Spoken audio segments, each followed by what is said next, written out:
FY25 earnings call of Laxmi Organic Industries Limited. This conference call may contain forward-looking statements about the company, which are based on the beliefs, opinions, and expectations of the company as on date of this call. These statements are not the guarantees of future performance and involve risks and uncertainties that are difficult to predict. As a reminder, all participant lines will be in the listen-only mode, and there will be an opportunity for you to ask questions after the presentation concludes. Should you need assistance during the conference call, please signal an operator by pressing star, then 0 on your touchtone phone. Please note that this conference is being recorded.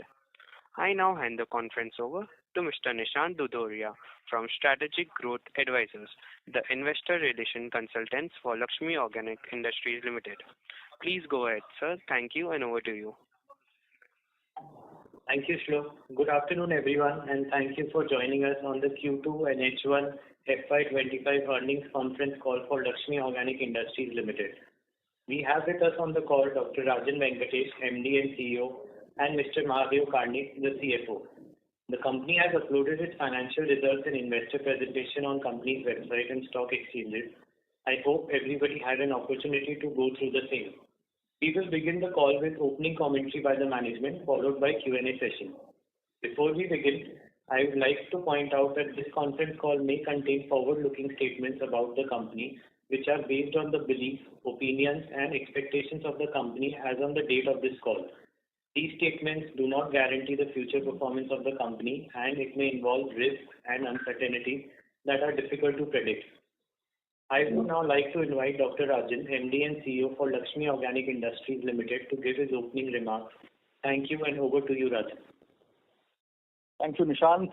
Namaskaram from my side. A very, very good afternoon, good evening, and good morning, depending on the time zones that you're dialing in from. Also, it's a very nice feeling to be dressed in Diwali festivities. So again, a very, very happy Diwali to all the colleagues who have invested their time and interest to know how Laxmi is doing. So it gives me great pleasure to introduce Mahadev, which I'll do in a minute or two. But let me start with saying, first and foremost, we've seen our performance, and what gives us the confidence and the ambition for in our geared to win strategy and geared for growth are our leadership, cost, technology leadership, market leadership, and our choice of customers and customer centricity.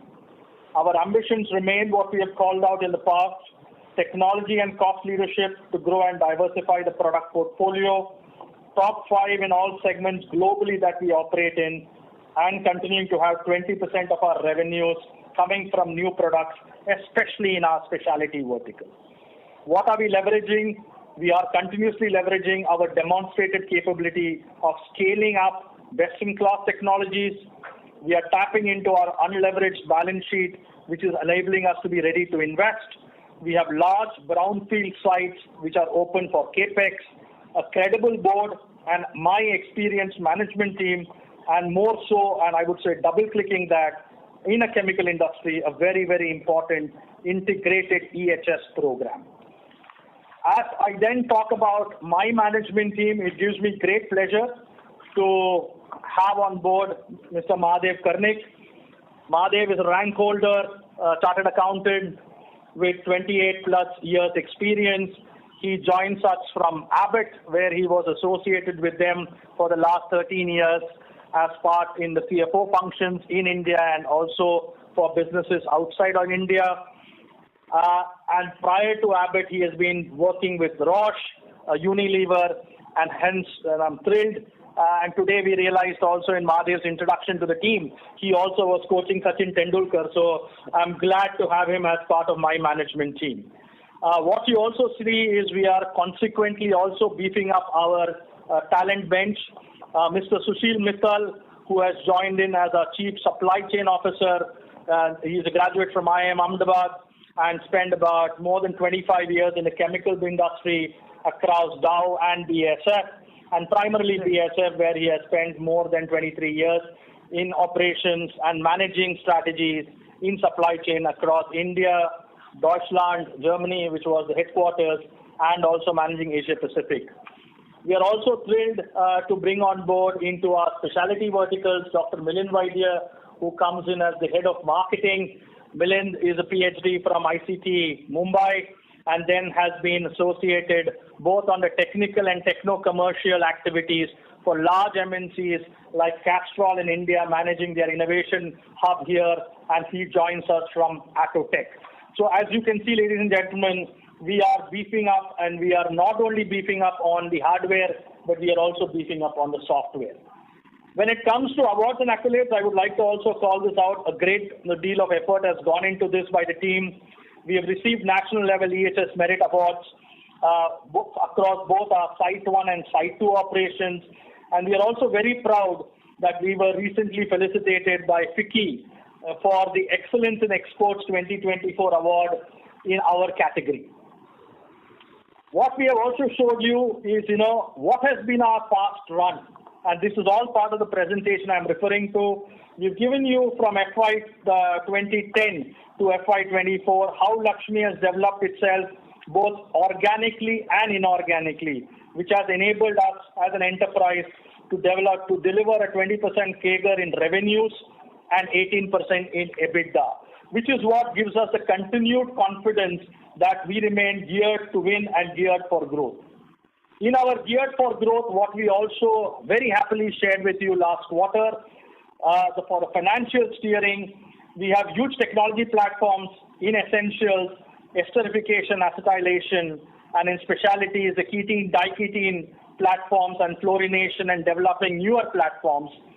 We also have targeted financial KPIs for essentials business. Every dollar we invest has to have asset turns of 3 to 5, EBITDA margins 8 to 12 over the cycle, and for specialties, asset turn 1 to 2, and EBITDA margins of 20 to 25%, again, consistently independent of the cycle, which then delivers a ROCE of 20% at an enterprise level. That has been our focus. We also laid out our ambition that from a base of FY24 to FY28, on the back of 1,100 crore capex that we have laid out, which is split evenly across essentials and specialties, at an enterprise level, we want to double our revenues, 2.7x of EBITDA, and get back to the ROCE of 20% that we have delivered in the past. And this we are accomplishing by additional market share through wallet expansion in existing and new sectors and launch of new products. In our essentials, also what we had talked with you, our strategy, very simplistically, the tagline, go deeper, go broader. And I'm very, very glad after yesterday's board meeting that we will be setting up the first world-scale N-butyl acetate line in India at Dahej. This is a 100% import substitute product, which is going today into our existing customer base and also is opening up us to new industries. Specifically, when you talk about automotive refinish, is a business that it brings us into. We are looking at economy of scale. This is also something which is a Laxmi DNA. Everything we do has to have economy of scale and best cost position. That is what we are striving towards. So the butyl acetate facility that we plan to establish in Dahej would be a 70 KT per annum capacity with economy of scales and giving us, again, a right to win. What we will additionally do is establish a world-scale ethyl acetate line, and this will be done at our facility at Lote in Maharashtra.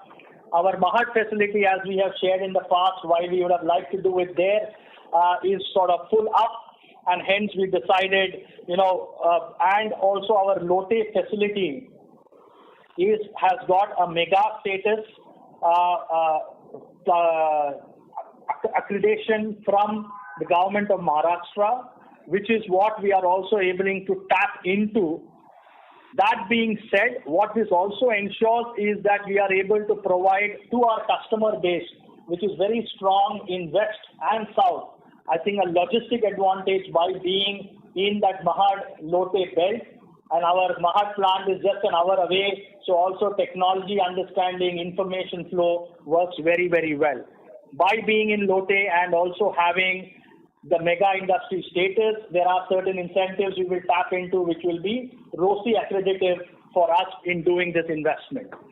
As we have said also in our Lote site, which today encompasses our fluorine setup, even after the ethyl acetate coming on board, we have enough land parcel to do up to about 400 crores of additional capex in our fluorine vertical that we have a line of sight in future for. What I would like to also call out is each of these capexes, butyl acetate is about 90 crores, ethyl acetate is 90 crores. This is all encompassed in the 1,100 crores that we had laid out during the period FY24 to FY28.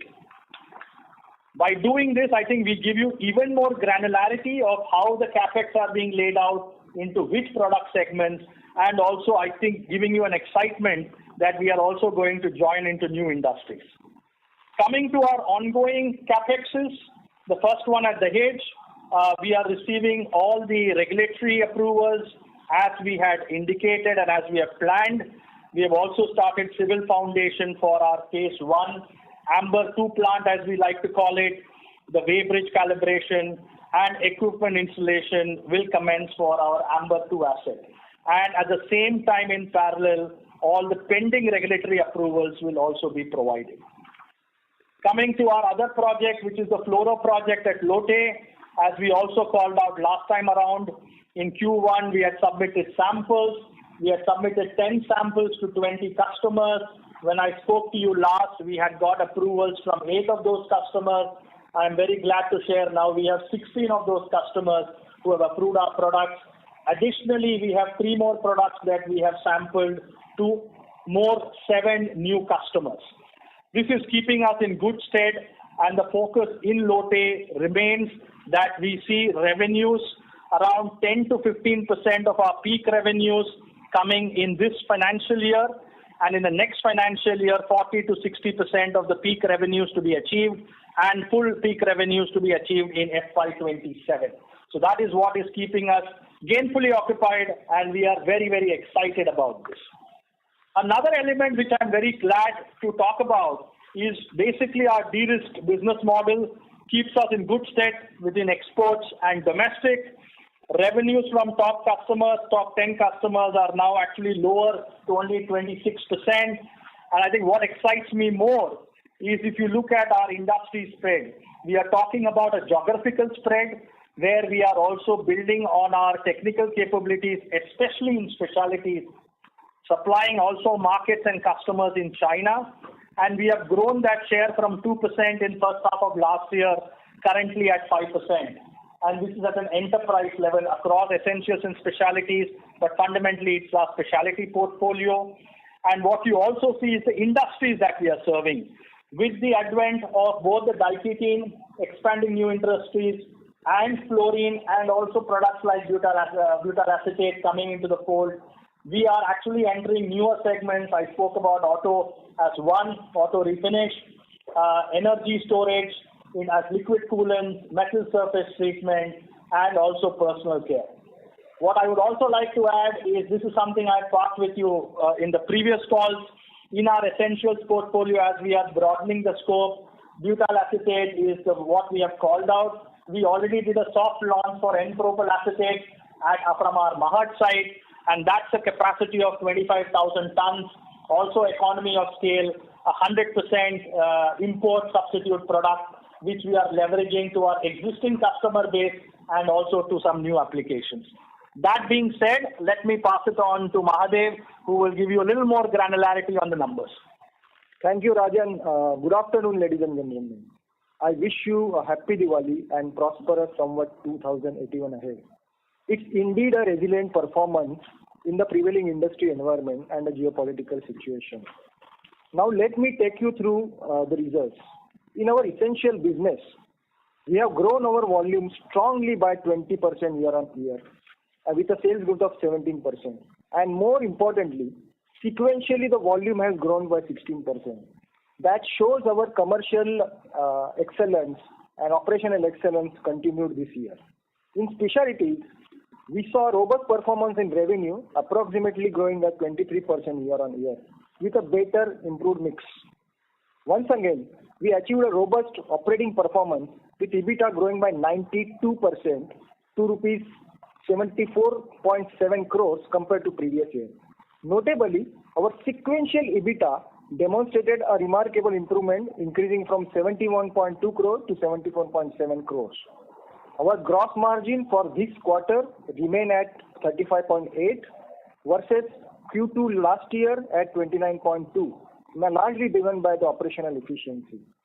As you can see from our published results, our power and fuel expenses have remained flat quarter on quarter despite of our volume increasing sequentially by 16%. Again, operational excellence initiatives and better cost management plays here. What is important to see is that other expenses and outlier in Q2. This is on account of two things. One is we have seen a fluctuation in sea freight by nearly 30%, which has costed us nearly 60 million rupees. And we have done a one-time provision for GST credit reversal of 43 million rupees. Our PAT at 280 million is 162% higher than year on year and 18% lower quarter on quarter. That's again impacted due to one-time events in quarter one. In quarter one, our other income was including a one-time credit reversal as well as lower scrap sales. In addition, our finance cost includes a one-time interest on GST that we have paid for capitalization of our mechanic projects. Our cash flow from operation currently is at negative 127 million. That's largely because of the payable days have seen a reduction as large imports happened in Q4 last year. The working capital remains nearly flat at 31 days, which is as an average of last year as well as last quarter.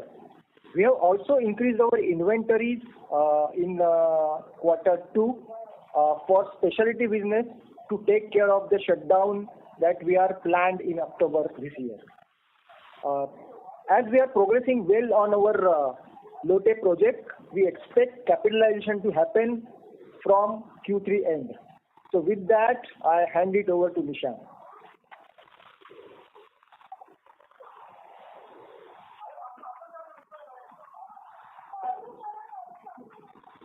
Nishant? So are we beginning the question and answer session, right? Yeah. Thank you, sir. We will now begin the question and answer session. Anyone who wishes to ask a question may press star and 1 on the touchtone phone. If you wish to remove yourself from the question queue, you may press star and 2. Participants are requested to use handsets while asking a question.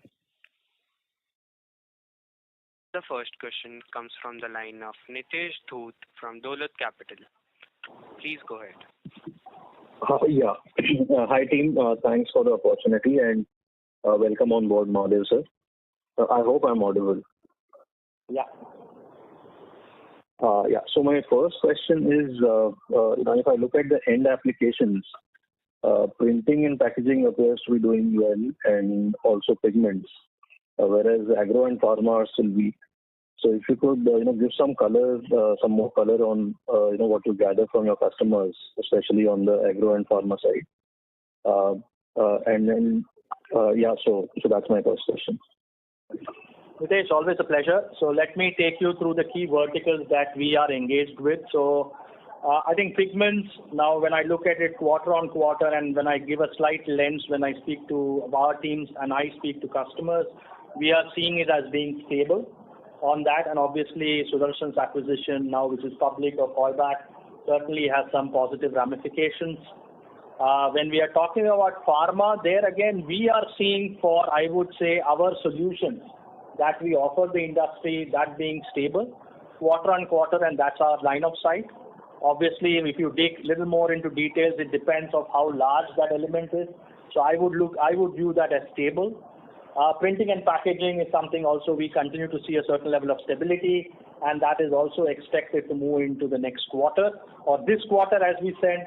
I think where we see certainly weakness is on agro, and that is at least with the offerings that we are serving, the customer elements is where we see that this weakness is expected to persist from our lens.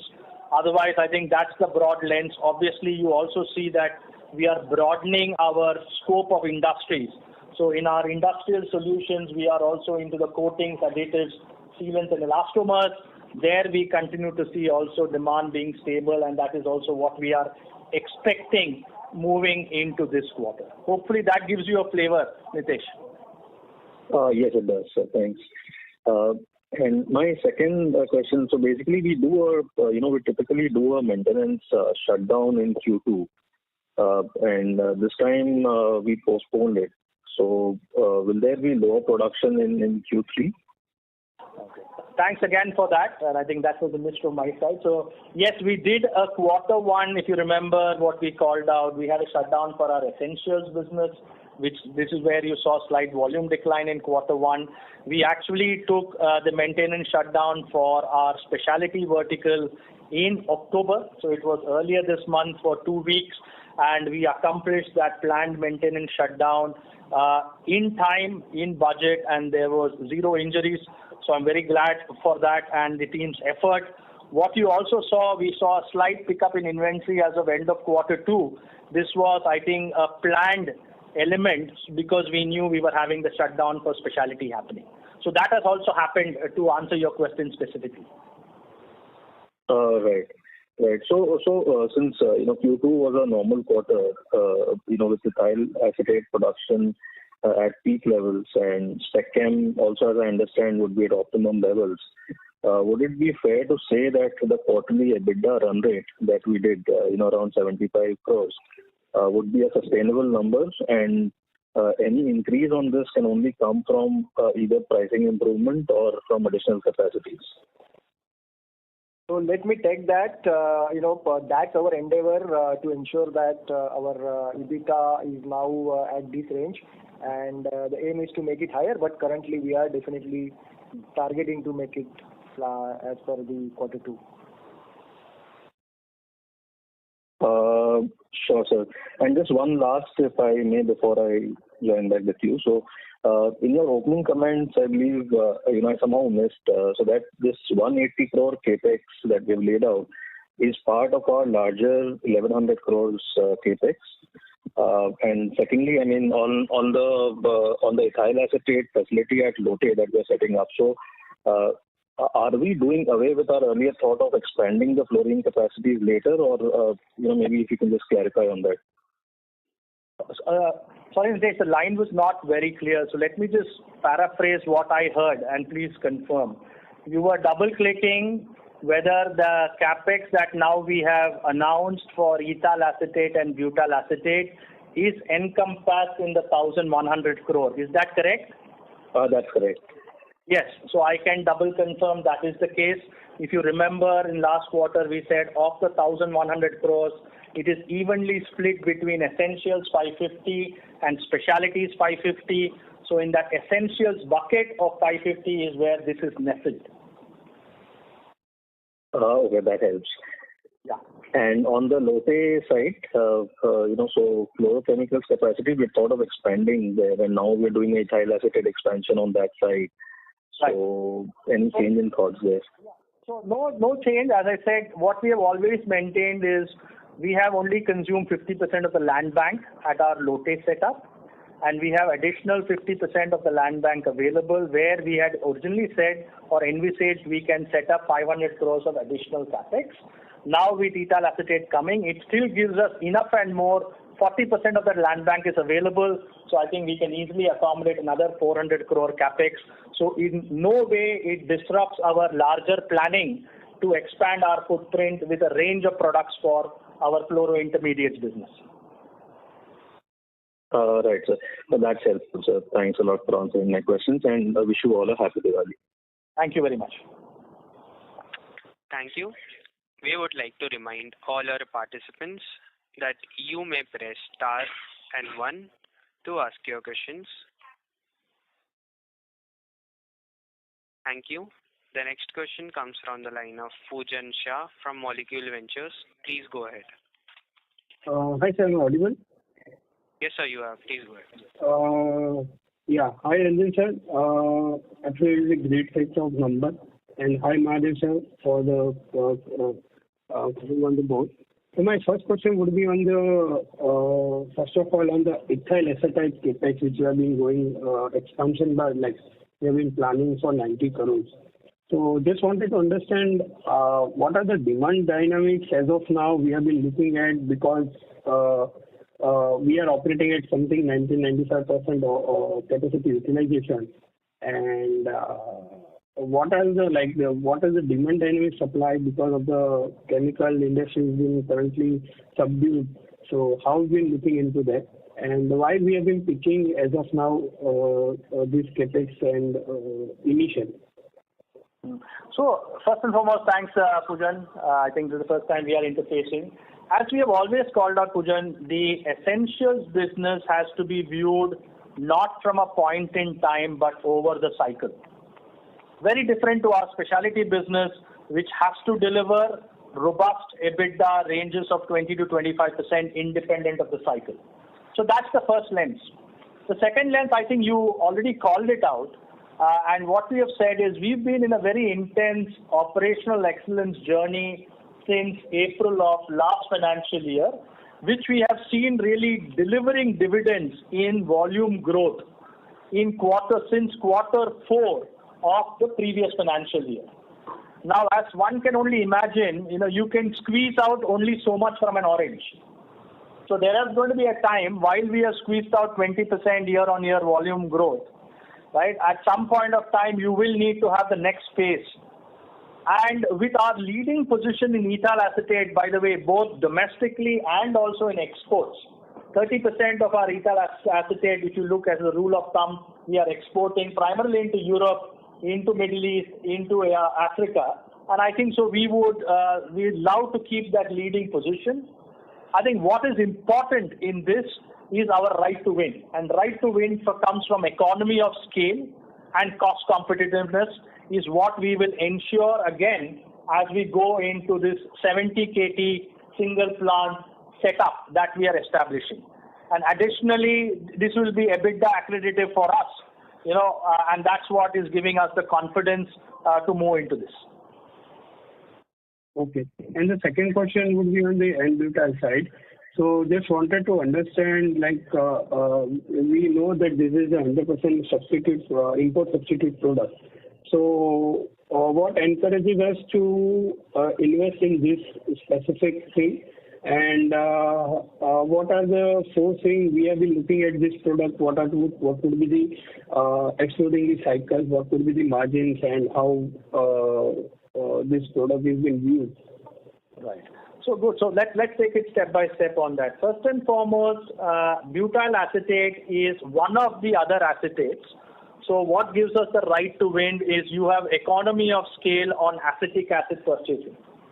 Today, I am one of the top 3 importers of acetic acid into India. So I have an excellent leverage on when it comes down to raw materials. The other raw material for butyl acetate is N-butanol.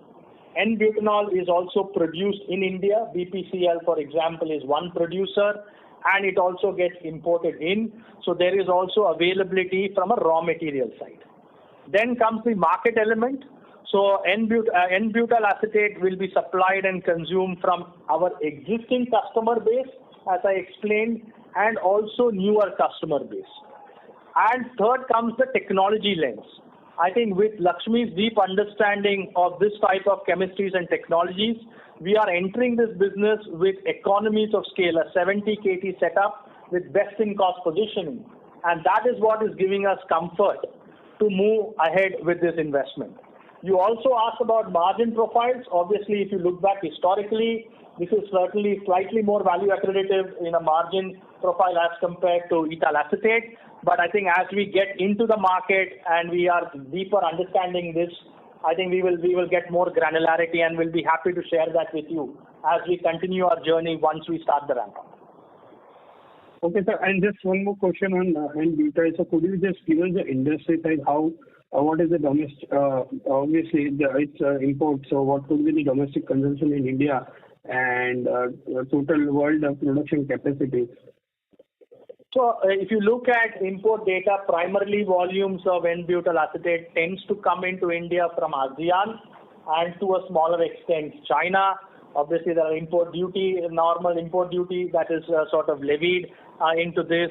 The market size that we see domestically, and what I need to also call out is about, I would say, in the ballpark of 70 to 75 KT, growing in line or slightly above GDP. That is what is making it interesting for us. And we will also, like we are doing exports for ethyl acetate, that might be a future opportunity. So that's the line of sight that we have on this, Poojan. I hope that clarifies. Yeah, so that's the 100% of the domestic size we have been investing in, right? Which is expected to grow significantly above GDP, in line or slightly above GDP. So you can assume a 7 to 8% growth on an annualized basis, at least till 2030, 2035 time frame. Oh, thank you, sir. Thank you so much, sir. Thank you for your questions. Thank you. The next question is from the line of Rohit Nagraj from Centrum Broking Limited. Please go ahead, sir. Yeah, thanks for the opportunity. So first question again on butat and propyl acetate. In terms of technology, is it indigenously developed or are we acquiring this technology from some other technology partner? Thank you. Rohit, pleasure that you're able to join. So let me take the NPAC. NPAC has been developed in-house, and butyl acetate was a product that over a period of time Laxmi has been developing, and now we have really achieved a best-in-scale technology. Sure. And these would again form part of the essentials basket? Yes, Rohit, this would be nestled in the essentials basket. Right. And second question, so now the fluorination part is coming into picture. What is the next leg of products or product basket diversification from the specialties front that we are working on? And when these would see the light of the day, maybe over the next few quarters or a few months, whatever timelines that you have in your mind. Thank you. Right, Rohit. So again, thanks for that question. I think I explained that. So, when you were also visiting us, what we had said, and we still stay committed to that we will see 10 to 15% of our peak revenues, and peak revenue here is 200 crores, that we would achieve by FY27. So we basically said 10 to 15% of peak revenues is what we will achieve by quarter four, end of quarter four in this financial year, and starting quarter three, but certainly quarter four in this financial year. In the next financial year, this would be in the range of 40 to 60% of peak revenues, and in FY27 is where we will achieve the 200 crore peak revenue. So that remains our line of sight. While there are newer products, which are being looked at, I think at this point of time, the focus remains to deliver this really on the ground. Sure, fair enough. Just one clarification on the specialties front. Similar to what we are doing on the essentials where we have tapped the import substitute of products, are we thinking in similar lines on specialty as well? Thank you. So in specialty, I think the approach is obviously today, what we have also shared, right, for the ketene, diketene, especially diketene derivatives, we have taken an approach of hedging our industries. So I have a 25% share in pharma, 25% in agro, 25% in the pigment solutions, and newer applications like we have done in case. So the focus remains, I could have been 100% domestic, but left the global opportunities. But we see there is a greater music in having a more diversified range of industries to serve. And in line with that, what you see, the product that we position into China is really an extension of our diketene derivatives downstream, which is going into a new segment into personal care. So that's the lens we will be taking. With obviously the Dahej expansion, we will be doubling our capability there, and that will give us also additional muscle to be top three in the world, including China, and deepen the penetration into the respective markets. Hope that helps, Rohit. That's helpful. Thanks a lot. All the best, and Shubha Deepavali, sir. Thank you. Thank you. Thank you. We would like to request all our participants, if you wish to join the Q&A, you may press star and one on your phone. The next question is from the line of Jigar Shah from Elevate Research. Please go ahead. Good afternoon, sir. Many congratulations on good performance. Sir, a couple of questions. What is the current demand situation in the chemical market? Are you seeing trends of reversal from being bottom out in last few quarters? And where are we on global destocking issues? So I think, Jigar, thanks for that question. As I shared, it is very industry specific. So let me recount what I shared. So in our pharma space that we serve, we certainly to see on a quarter-on-quarter basis, we are seeing demand being stable. And also moving into the current quarter, we continue to see demand stability. When we talk about our vertical, when we are serving the packaging, printing and packaging, there again we see demand stable. When we are talking about the industry of agro is where we continue to see weakness. That being said, at a macro level, I think we cannot run away from the fact that China, despite you see productivity increases as a result of the stimulus that has been done, and you also see increase in manufacturing into Europe, you don't see globally demand yet having really picked up tremendously. So I think that's the lens one needs to understand, and thereby I think what keeps Laxmi in good state is to have this diversification at both a geographical and industry lens. I hope that gives you some more light, Jigar. It does. Thank you, sir. Sir, a follow-up question on that. I can see that your volumes have grown in double digits, and also the gross margins have improved significantly. Does that mean the realizations of spread have increased over time from last quarter? No, on the essentials part, and I think that's also a fair question. On the essentials part, if you see 85% by volume terms in our essentials portfolio is made by ETAC. So on a quarter-on-quarter basis, the spreads have not, the realization or has not improved. I will have also Mahadev to comment. Yeah, if your question is versus previous year, the answer is yes. Yeah. Versus sequentially versus Q1, the answer is no. Yeah. So it has remained in that range. Yeah. While in our specialties on the other side, our EBITDA, despite all what we are hearing on the chemicals, we continue to deliver solid EBITDA ranges. Correct. Got it. Thank you, sir. Thank you. Does that answer your question, Mr. Jigar? Yes, it does. Thank you. The next question is from the line of Nitesh Dhoot from Dolat Capital. Please go ahead. Thanks for the follow-up. Just a couple of clarifications. So on the payable days, so reduction in the payable days, you mentioned, so basically, have we again moved back to sourcing ethanol locally, or is there something else which you can maybe elaborate on? No. So, Nitesh, we have not moved back to sourcing locally. It was just a large parcel that we bought in Q4, and that's getting impacted in Q2. It also impacted same in similar manner in Q1. So we will see this story at least continuing up to Q3. We should be able to stabilize by Q4. Okay, all right. And secondly, sir, what explains the losses at the subsidiary level, every quarter? So, if I see the consol minus standalone numbers, last 4 quarters, it's almost 60 crores negative. So is it on account of the fluorochemical subsidiary or any other global subsidiary? That's largely on account of fluorochemical subsidiary, which is YFCPL. The LOBV, our Netherlands subsidiary, yes, it has a small loss, mainly on account of some of the one-time exceptional expenses in Q2, but it's largely on account of YFCPL, which should get merged hopefully by Q4 of this year. Right. That's very helpful. So thank you so much. Thank you. The next question is from the line of Aditya from Savilo Investment Managers. Please go ahead. Yeah, good afternoon. So I just need a clarification whether I heard it correctly. Earlier you mentioned that the acetic acid imports are mainly from ASEAN countries and China. Is that right? So I was talking, Aditya, for the butyl acetate.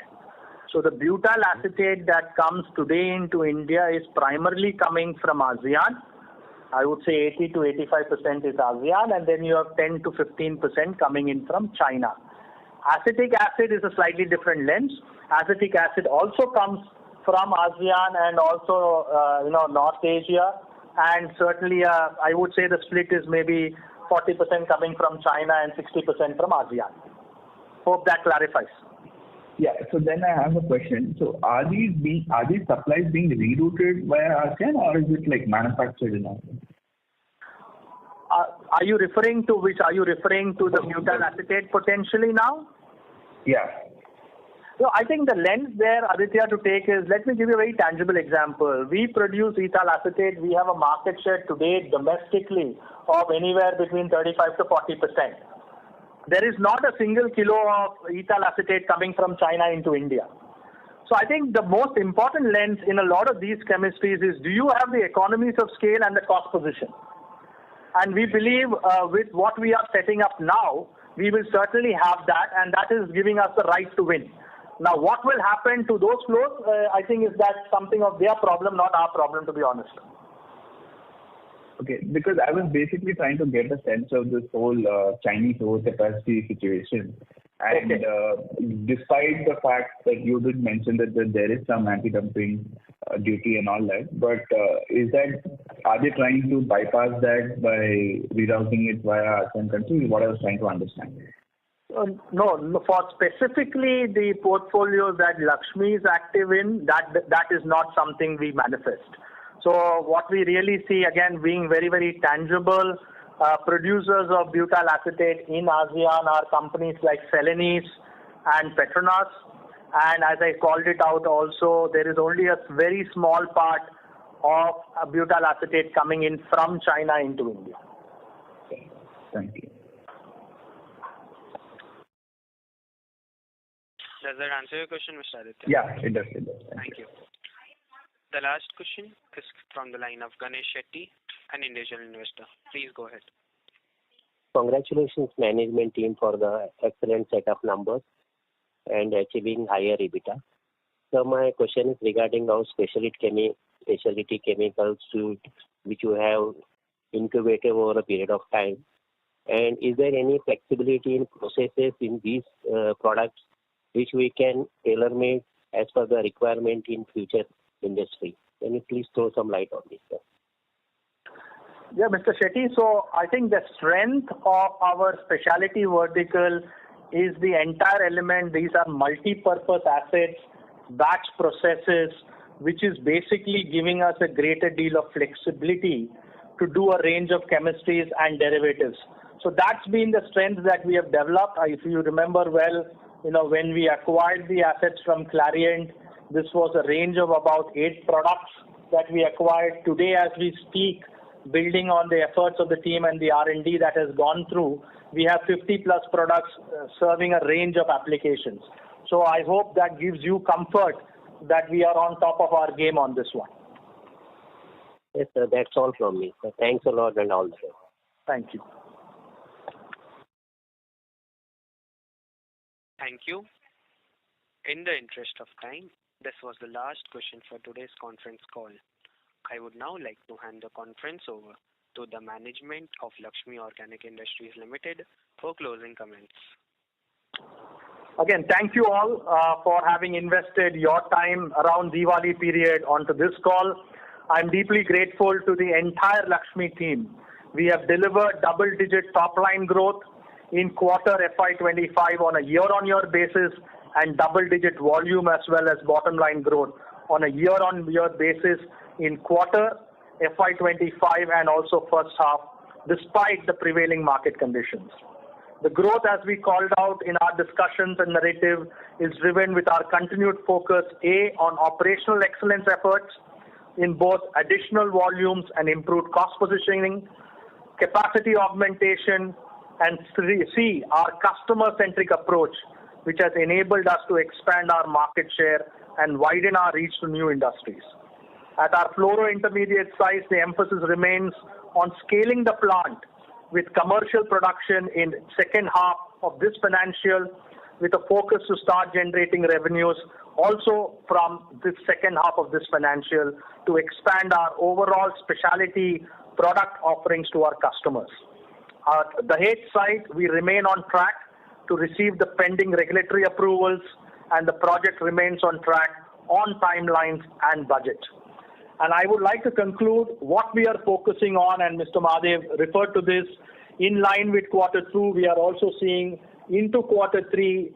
I would say the line of sight is we will deliver year-on-year growth into quarter three, and what we are diligently working together as a management team is to bring in more predictability and which we can build in confidence internally with our customers and stakeholders like yourself. That being said, again, a very, very happy Deepavali, and thank you all. Thank you, sir. Thank you, everyone. On behalf of Laxmi Organic Industries Limited, that concludes this conference. Thank you for joining us, and you may now disconnect your lines.